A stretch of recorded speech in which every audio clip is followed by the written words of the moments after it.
আসসালামু আলাইকুম সবাই, কেমন আছো আপুরা? আলহামদুলিল্লাহ সবাই ভালো আছি। আমি আজকে তোমাদেরকে দেখাবো হিজাবের নিচের ঘেরটা সুন্দর করে কিভাবে সেলাই করবে।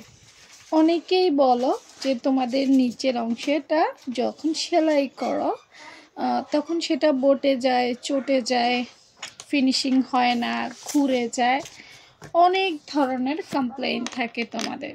তো তোমরা যদি আমার নিয়মটা ফলো করো, আশা করি তোমাদের আর সমস্যা হবে না। দেখো, সবার প্রথমে আমি চিকন করে, একদম চিকন এক সুতা পরিমাণ একটা ভাঁজ দিয়ে কিন্তু কি করছি,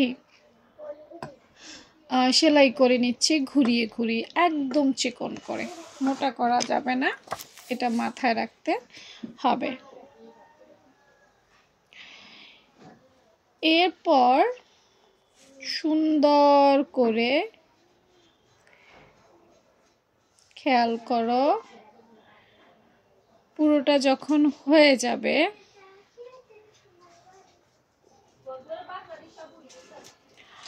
আমার এখনো পুরোটা হয়নি, ঠিক আছে, এই তো পুরোটা হয়ে যাবে কিছুক্ষণের মধ্যেই।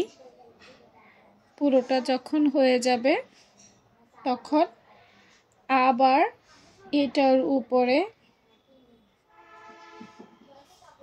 ভাঁজ দিয়ে, সেটাও চিকন হতে হবে, মোটা করে দেওয়া যাবে না। যদি মোটা করে দাও তাহলে কিন্তু সত্যি সত্যি এই জায়গাটা মানে কি বলবো, ইয়ে হয়ে যাবে, বটে যাবে। তাই খুব কেয়ারফুলি সেলাই করতে হবে। দেখো, আমি হয়তো এক্সপার্ট, তাই একটু দ্রুত দ্রুত সেলাই করার চেষ্টা করছি। তোমরা সেটা করবা না, এটা কিন্তু তোমাদেরও কি হবে, অসুন্দর হবে। যে কোনো কাজের জন্য সময় দেওয়া দরকার, একটু সময় দেওয়ার চেষ্টা করবে। ওকে, ফাইনালি এটার মধ্যে জোড়া পড়ছে, দেখছো তোমরা, এটার মধ্যে কিন্তু ভালোই জোড়া পড়ছে। তো জোড়া পড়লেও দেখা যাবে না, দেখা যাওয়ার কিন্তু আসলে সুযোগ নাই।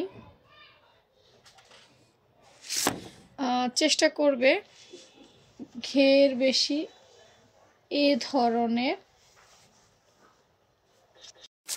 ঘের যেসব কাপড়ের বেশি সেসব কাপড় কিন্তু অনেক সুন্দর হয়। তা পুরা চেষ্টা করেছি তোমাদের হিজাবের নিচের ঘের কিভাবে সেলাই করে দেখানোর সহজ পদ্ধতি। ভালো লাগলে অবশ্যই শেয়ার করে দিও। আল্লাহ হাফেজ।